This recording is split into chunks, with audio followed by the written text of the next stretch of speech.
Zvino ari manhere umwe mugovera wakadzikama migwagwa panze pehofisi yechechi yaiva yakanyarara kunze kwekungofamba kwemotokari dzaipfuura zvadzo nenzira.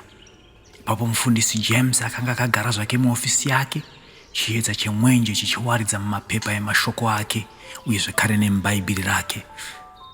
Nguva yakanga yakuda kusvika kuma10 p.m. Mufundisi akazendama zvake pachigaro akabva ashama n'aya akadekara. Ranga riri zuva refu raanga aswera achiita zvebasa.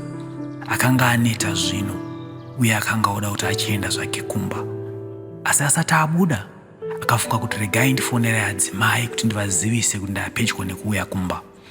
Zvino akati achipinza namba akamirira achiteerera foni ichiringa. Foni yakaringa kwechinguva asi hapana akapindura. Mufundisi akanetsekana zvishomane nekuti usually mudzimai wake aiwanzodaira foni nekukasika. Asi ipapo akangozofunga kuti zvimwe adzimai vaigeza kana kuti zvimwe vainge vabatirwa zvavo nehope.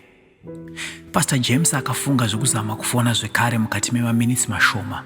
Paakazofona mudzimai wake akabva apindura nekukurumidza. Kuna sei kusadayira foni naye amai mufundisi? Akabvunza achitaridza kunetsekana. Kusadayira foni? Foni yangu haina kumboringa. Mudzimai wacho akapindura achiratidza kunetsekawo. Ndazama kufona foni ikaringa kusvika yatozokata, asi zvimwe mabasa eEconet.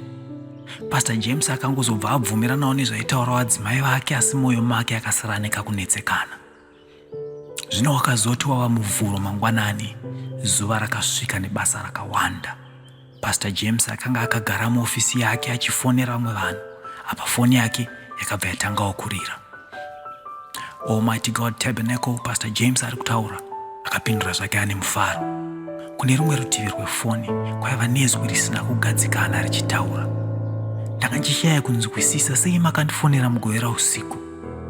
Pastor James akambomira. Ndine urombo, asi handisi kuziva kuti ndiri kutaura naani. Zita ndinoita Tafadzwa. Ndakaona munhu aizama kundifonera neSaturday kuma10 pakati peusiku. Handina munhu wandakafonera nemugovera wakadaro, Pastor James. Aiwa, murimo uyo akataura, izwi richiratidza kusagadzikana. Ndimi, namba yenyu yakaratidzwa yakanyorwa kunzi Almighty God pandakaitarisa kuID yangu. Mufundisi vakamboti zii vachizama kufunga.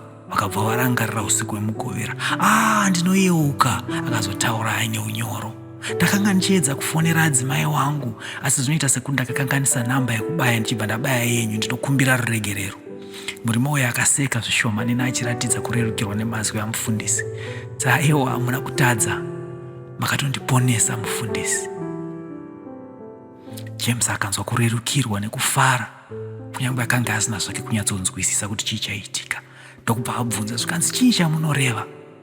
Murimo uyo akati zii vikanguvana. Akazoti izwi rake richitaridza kurerukirwa nekusununguka.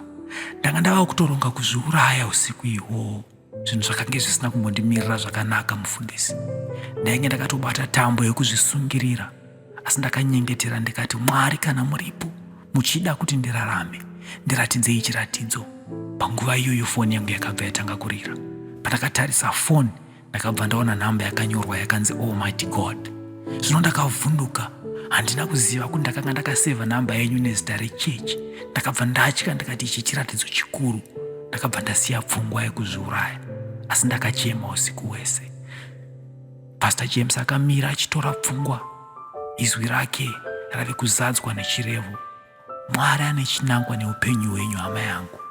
Handina ruzivo kuti chii chinangwa ichi, asi Mwari achazarura peposi yake kwamuri. Regai titange kunamata pamwe chete. Pastor James paakazoturika foni akagara akanyarara, akashamiswa, kuremerwa nekureva kwechiitiko ichi. Zvainge zvaita sekunge mistake yake yakatozova kupindura kwaMwari muupenyu hwaTafadzwa.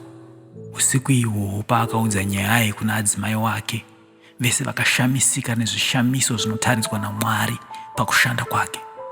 Kuti dzimwe dzenguva kunyange wrong number inogona kuva chikamu cheurongwa hukuru hwaMwari.